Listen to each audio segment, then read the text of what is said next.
नमस्कार दोस्तों, मैं यतेंद्र मौर्य एक बार पुनः आपका इन सॉल्यूशन क्लासेस में स्वागत करता हूं। आइए माय डियर फ्रेंड्स, आज अपन करते हैं पेपर नंबर 835 का solution. Let's start. First question है, identify the segment in the following sentence which contains a grammatical error. प्यारे दोस्तों, इस सेंटेंस में हमें ग्रामर की कोई जो गलती है वो देखनी है। The engineers declared that the old building which collapsed last week was not fit from occupation.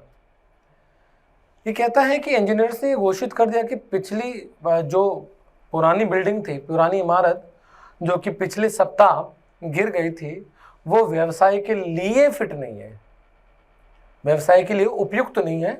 तो फिट फ्रॉम ना आके दोस्तों फिट फॉर आना चाहिए। ऑप्शन सी हमारा आंसर हो जाएगा। बढ़ते हैं आगे। वापस से हमें दोस्तों इस क्वेश्चन में ग्रामेटिकल एरर निकालनी। इसमें भी will you lent me a few dollars in my hour of need, कि मुझे इस ज़रूरत की घड़ी में क्या आप मुझे कुछ एक डॉलर्स उधार दे सकते हैं।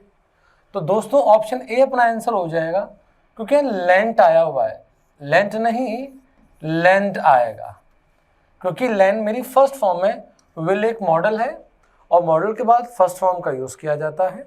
बढ़ते हैं आगे। अगला क्वेश्चन है, select the most appropriate option to replace the underlined segment in the given sentence. यानी जो अंडरलाइन किया हुआ सेगमेंट है, इसे हमें ए बी सी से रिप्लेस करना है यदि जरूरत है तो, और अगर नहीं है तो नो इम्प्रूवमेंट हमें लेना है। पढ़ते हैं। He walked very slow down a narrow path from his hut to the well. मेरे प्यारे दोस्तों, आप देखिए, walked मेरी एक वर्ब है, ठीक है। walked मेरी एक वर्ब है, और वर्ब के बारे में बात कौन करेगा? इसका मैनर बता रहा है कि वो चला, वहां तक चल के गया। कैसे गया? वेरी, तो वेरी क्या हो गया इसका?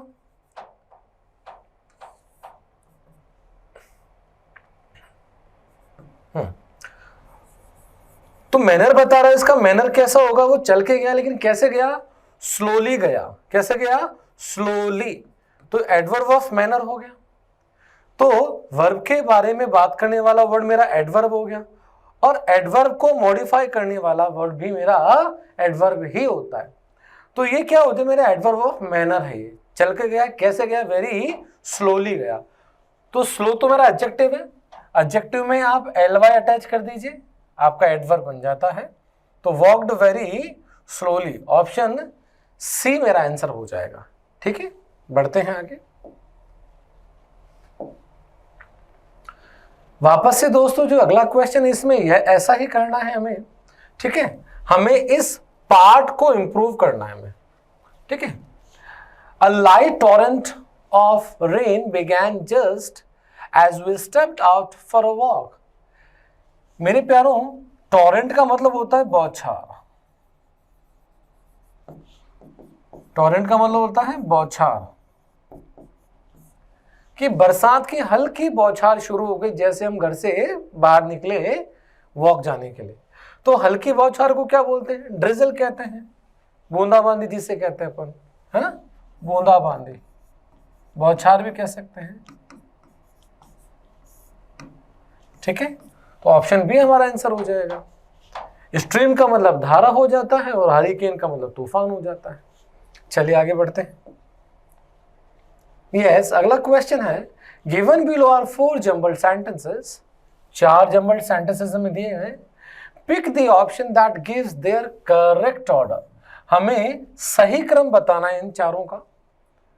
हमें जम्बल्ड सेंटेंस दिए गए, मतलब हमें इनका क्रम सही नहीं है, हमें पढ़कर सही क्रम में इनको जचाना है। आइए पढ़ते हैं।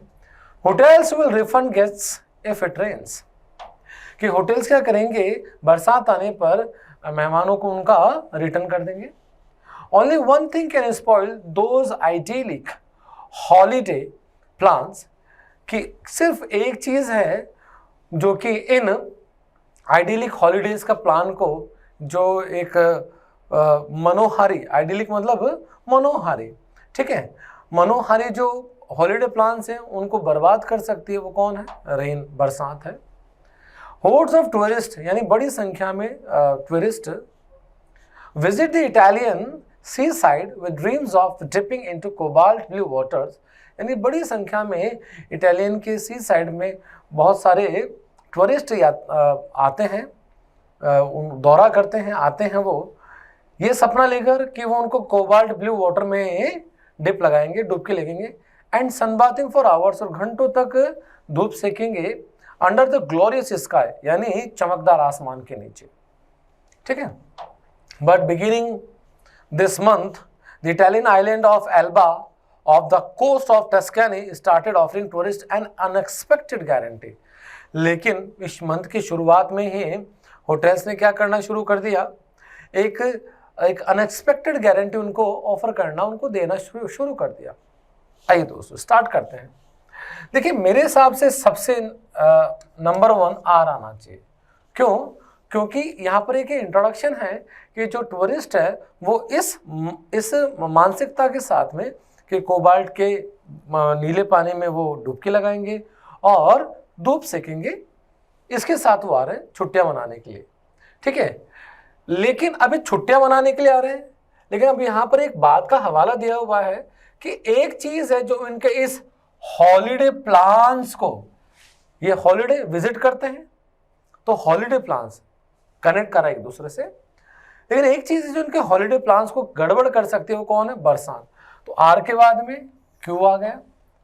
अब ये कह रहा है लेकिन गड़बड़ कर सकती है, लेकिन इन्होंने क्या किया, एक अनएक्सपेक्टेड गारंटी। भाई बरसात अगर आ जाएगी तो जाहिर सी बात है वो एक गारंटी दे रहे हैं। क्या गारंटी दे रहे हैं? क्या गारंटी है कि अगर बरसात होती है तो हम गेस्ट का जो पैसा था वापस लौटा देंगे। तो यहाँ पे जो गारंटी है, तो इस गारंटी के बाद में ये रिफंड वाली सेंटेंस आने चाहिए, यानी हमारा शुरुआत आर से है और लास्ट मेरा पी पे होना चाहिए। तो हमारे पास R Q S P, option C मेरा आंसर हो जाता है। बढ़ते हैं आगे। अगला क्वेश्चन है select the correct one word substitution. हमें वन वर्ड सब्स्टिट्यूशन देना दोस्तों। Having an unconventional style of living, यानी एक कन्वेंशनल का मतलब तो पारंपरिक, परंपरागत, यानी जो कि परंपरागत नहीं है, ऐसी जीने की कला को क्या बोलते हैं?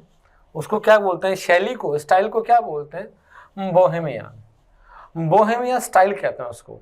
कुछ भी पहन लिया, कुछ भी चल दिए, है ना। हाँ, कनॉइजर इसका मतलब होता है पारखी। कैनिबल का मतलब होता है नरभक्षी, और शोविनिस्ट का मतलब होता है पक्षपाती, ठीक है, जो कि ज्यादातर मेल्स के लिए पक्षपात करता है। बढ़ते हैं दोस्तों आगे। वापस से वन वर्ड सब्स्टिट्यूशन ही हमें बताना है। One who spends money recklessly, ऐसा व्यक्ति जो कि लापरवाही से पैसा खर्च करता है। नो डाउट स्पेंडथ्रिफ्ट, ठीक है। जेनरस का मतलब होता है उदार। डिवाइन का मतलब होता है दिव्य, और माइजर का मतलब होता है कंजूस।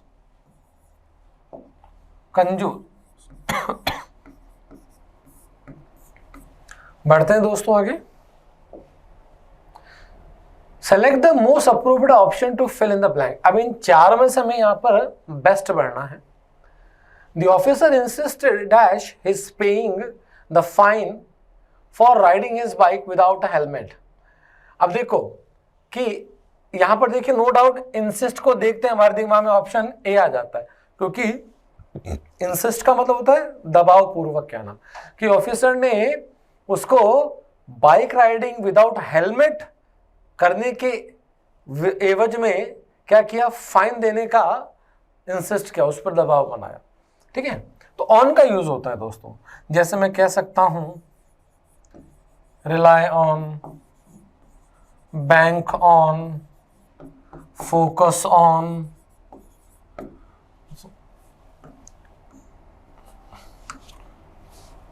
focus on, congratulate on,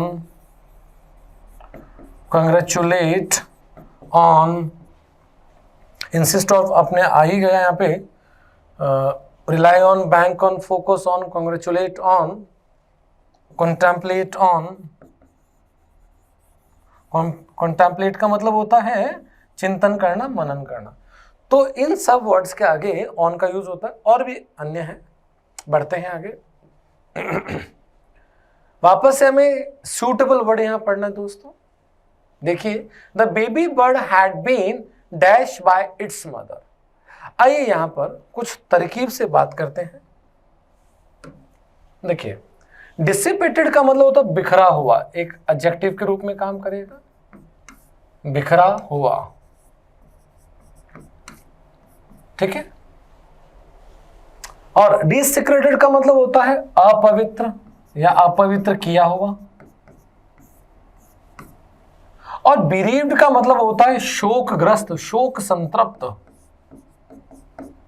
लेकिन मेरे प्यारे मित्रों, यहां पर अगर हैड बीन आए तो मुझे थर्ड फॉर्म चाहिए जो कि मेरे सेंटेंस को सही आकार दे दे, सही अर्थ दे दे। The baby bird had been abandoned, छोड़ दिया गया। अबैंडन का मतलब क्या होता है? छोड़ना, त्यागना। कि उस बेबी बर्ड को अपनी मां के द्वारा त्याग दिया गया। इसलिए मेरे प्यारों ऑप्शन सी मेरा आंसर हो। बढ़ते हैं आगे। इनकरेक्टली स्पेल्ड वर्ड हमें देखना है दोस्तों। कुलीग का सही है, साथी जी से कहते हैं। कंसीन्स सही है, यूजुअली सही है। बिजार की स्पेलिंग में गड़बड़ है, जो कि क्या होनी चाहिए थी? डबल आर आना चाहिए था, यहां पर डबल जेड दे दिया गया। ऑप्शन डी मेरा आंसर हो जाता है। Let's go. नेक्स्ट क्वेश्चन है, select the most appropriate synonym मुझे बताने दोस्तों। तो मैंडेटरी का मतलब होता है आवश्यक, जरूरी।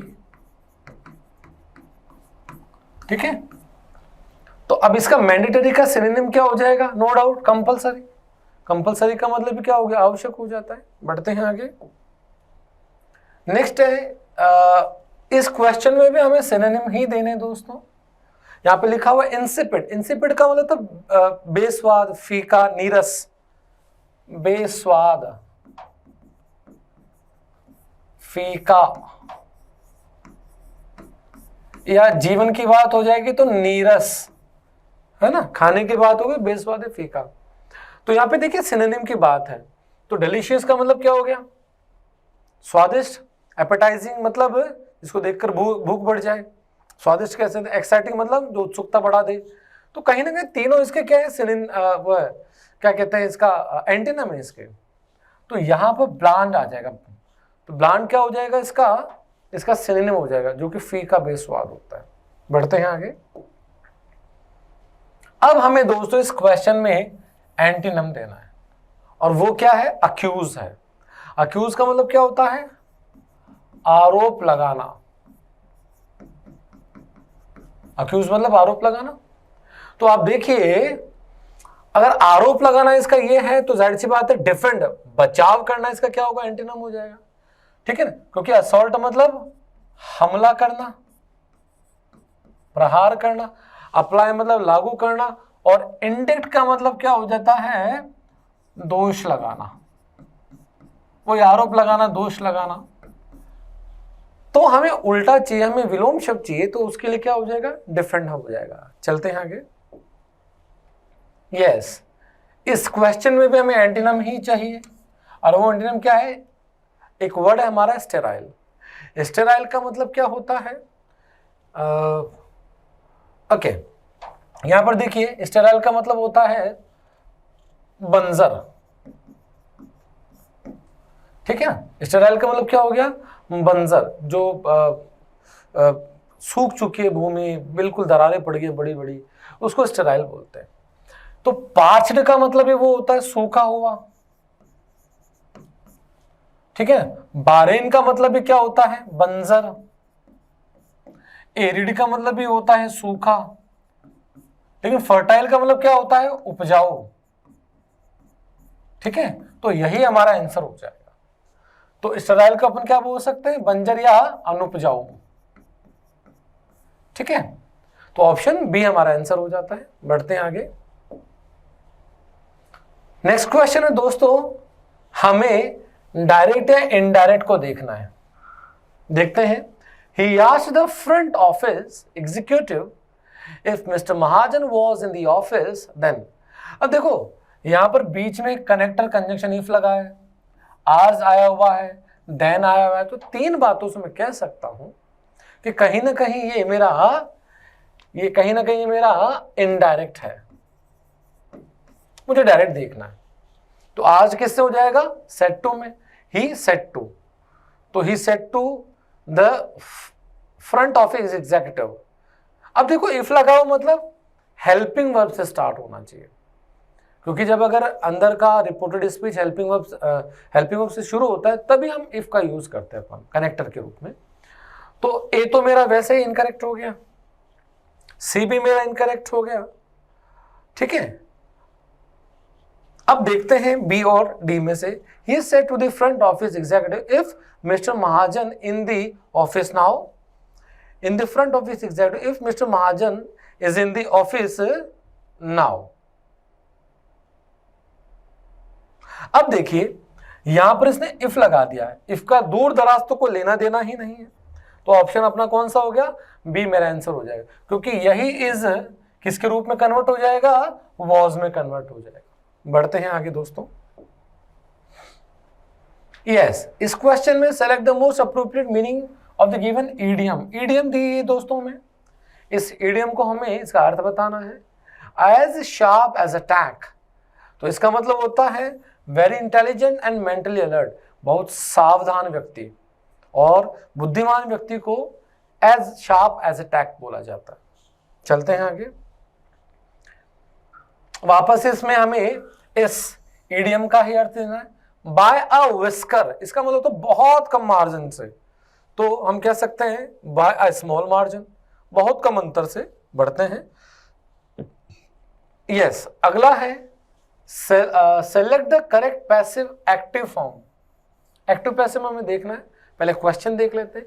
ही was ordered by his boss to finish the project soon. अब देखो वॉज के बाद में थर्ड फॉर्म लगी है, तो सीधी बात क्या है, मेरा ये पैसिव है, और अगर ये पैसिव है तो मुझे एक्टिव ढूंढना है। बाय हिज बॉस, तो बाय हिज बॉस है, पैसिव में बाय हिज बॉस है, तो यही हिज बॉस ही मेरा एक्टिव का सब्जेक्ट बन जाएगा। तो his boss ordered him, his boss ordered him to finish the project soon. अब देखिए हिज बॉस ऑर्डर्ड यहां तो है, लेकिन टू के बाद में ईडी वाली फॉर्म आ गई है, इसलिए ये इनकरेक्ट हो गया। His boss ordered him to finish the project soon। Yes, यही हमारा आंसर हो जाता है, क्योंकि यहाँ पर ऑर्डर्स आ गया इसलिए इनकरेक्ट हो गया, यहाँ पर हैज ऑर्डर्ड आ गया इसलिए इनकरेक्ट हो गया, क्योंकि वॉज आया हो तो मुझे सिर्फ सेकंड फॉर्म चाहिए।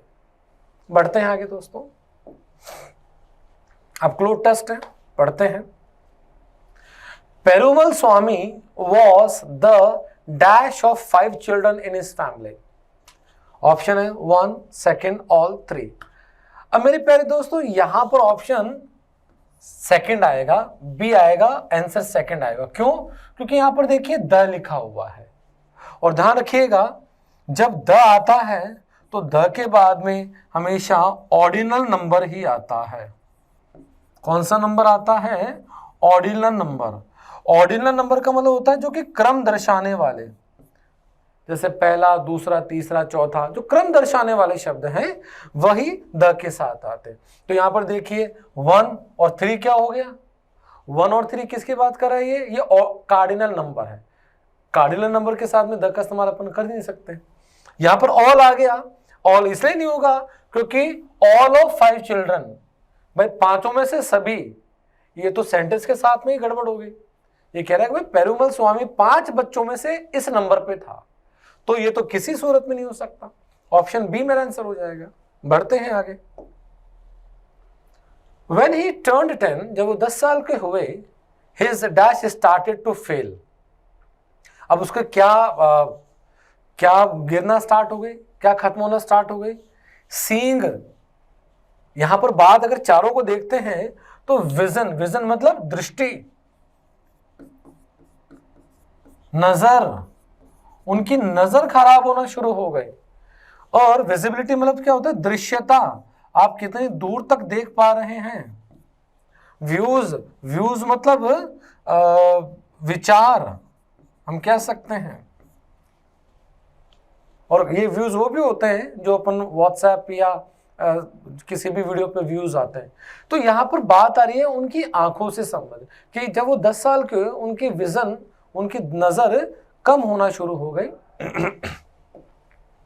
दिस चेंज्ड दैट, अब इसने क्या कर दिया? दिस चेंज्ड दैट, अब किसी की आंखें चली जाएगी तो क्या कुछ चेंज होगा? एनीथिंग, कोई भी चेंज होगा? नथिंग, कुछ भी चेंज नहीं होगा, ये सब कुछ चेंज हो जाएगा। आंखें चली गई, सब कुछ चेंज हो गया उनका। बढ़ते हैं। I used to get dash headache and by the time I was 14 I used to get, अब आंखें चली गई तो सिर दर्द होगा। कैसे होगा? सिवियर, सिवियर मतलब भयानक, भयंकर। वो कहते हैं, पेरुमल स्वामी कह रहे हैं कि I use to get severe headaches, मतलब बहुत तेज भयंकर मेरा सिर दर्द होता था। And by the time I was 14, जब मैं 14 साल का हुआ, I could no longer see the blackboard in my class, मुझे मेरी क्या नाम से, मुझे ब्लैक बोर्ड तक नजर नहीं आता था। ये कह रहे हैं वो। आइए दोस्तों आगे बढ़ते हैं। Select the wrongly spelled word. दोस्तों यहाँ पे मैं रॉन्गली स्पेल्ड वर्ड देख रहा हूं, मतलब जो गलत लिखा हुआ है। तो फिक्टिशियस, ठीक है। फिक्टिशियस मतलब काल्पनिक, फिक्टिशियस ये ठीक है। एम्बिशियस ये भी ठीक है, एम्बिशियस मतलब महत्वाकांक्षी, महत्वाकांक्षी, कांक्षी, महत्वाकांक्षी, ठीक है। नोटोरिटी कैप्रिशियस, कैप्रिशियस का मतलब होता है सनकी, स्पेलिंग चेक कर लेते हैं, कैप्रिशियस, ठीक है। नोटोरिटी, नोटोरिटी मतलब क्या होता है? कुख्यातता, जो बुरी चीज के लिए फेमस होती है, ठीक है। तो यही हमारा आंसर हो जाए। क्यों? क्योंकि कुछ ये आना चाहिए था, नोटोरिटी, आई के बाद में ई भी आना चाहिए था, कुख्यातता, कुख्यातता। चलिए दोस्तों बढ़ते हैं आगे। हाँ, इस क्वेश्चन में देखिए, अब हमें वापस से 4 जम्बल्ड सेंटेंसेस दिए हुए हैं, हमें सही क्रम बताना है, करेक्ट ऑर्डर देना है। आइए बढ़ते हैं। द ब्रेन टू, टू मतलब भी, हमें क्या होता है इन जम्बल्ड सेंटेंसेस में एक एक वर्ड को पकड़ना पड़ता है। The brain too is active during sleep, दिमाग भी नींद के दौरान सक्रिय रहता है। Sending signals to keep the heart beating regularly, और ये क्या करता है? सिग्नल्स भेजता है हार्ट को बराबर नियमित रूप से धड़कने के लिए। However, लेकिन the body utilises the sleeping time effectively, लेकिन जो बॉडी है वो अपना जो सोने का समय है वो इफेक्टिवली यूज करती है। We spend about 1/3 of our time sleeping, हम हमारा जो समय है वो 1/3 समय सोने में गुजारते हैं, व्यतीत करते हैं।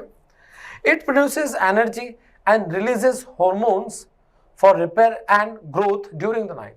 It produces energy, यानी ये एनर्जी देता है और हार्मोन्स को रिलीज करता है जो कि मरम्मत का काम और वृद्धि का कार्य करते हैं रात भर के दौरान। अब मेरे प्यारे दोस्तों देखो, इट से ऐसे शुरू नहीं हो सकता क्योंकि इट आया हुआ है, इट एक प्रोनाउन है, ये इट किसी की बात करेगा, नाउन का हवाला आना चाहिए, तो यानी ऐसे तो शुरू होगा नहीं, ये इनकरेक्ट हो गया। बात करें हाउएवर, हाउएवर एक कंजंक्शन हो गया तो क्यू से भी शुरू नहीं होगा जो कि है भी नहीं। द ब्रेन टू, अब यहाँ पे देखो टू आया कि ब्रेन भी, अगर भी मैं बोल रहा हूं इसका मतलब इससे पहले किसी की बात हो चुकी है, तो यानी पी से भी नहीं होना चाहिए, तो यानी मेरा आर से शुरू होगा। अब देखते हैं ए या B. We spend about 1/3 of our sleeping time, हमारा टाइम स्लीपिंग, तो ऑप्शन 1 पे आर आ जाएगा कि हम 1/3 समय सोने में गुजारते हैं। However the body utilises the time sleeping time effectively, लेकिन जो बॉडी है वो अपना टाइम इफेक्टिवली यूज करती है, तो क्यू, आर के बाद में क्यू आना चाहिए। आगे देखते हैं।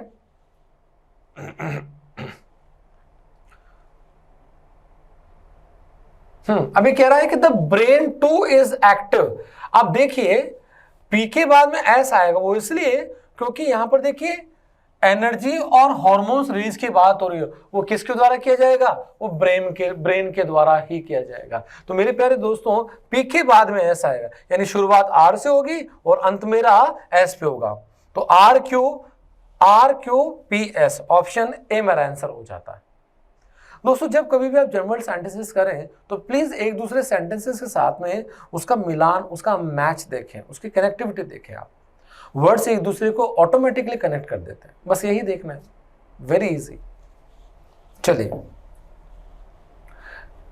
लास्ट क्वेश्चन अपना, select the most approved option. वापस से हमें इस सेंटेंस को इन 3 के साथ रिप्लेस करना है यदि जरूरत है तो, नहीं तो फिर no improvement. I am looking for a better job for the last 2 weeks. अब देखिए यहां पे फॉर द लास्ट 2 मंथ्स, माफ करें, फॉर द लास्ट 2 मंथ्स। एक टाइम ड्यूरेशन की बात है, एक टाइम ड्यूरेशन की बात है। तो टाइम ड्यूरेशन की जब बात होती है तो वहां पर प्रेजेंट परफेक्ट कॉन्टिन्यूस का यूज होगा। प्रेजेंट परफेक्ट कॉन्टिन्यूस का मतलब हो गया हैज बीन या फिर हैव बीन, और उसके साथ फर्स्ट फॉर्म में आईएनजी। तो यहां पे लास्ट 2 मंथ्स एक ड्यूरेशन दी है लेकिन इज एम आर का यूज किया जो कि इनकरेक्ट है। तो I have been looking for a better job, option A मेरा आंसर हो जाता है। तो मेरे प्यारे दोस्तों आज हमारा ये सोल्यूशन कंप्लीट होता है पेपर नंबर 835 का। आशा करता हूं आपको समझ में आया होगा। जितने भी नए वर्ड्स आपके सामने आए उनको लिखिएगा और अपने जीवन में उतारिएगा, क्योंकि सारा गेम आदत का है। Thank you so much.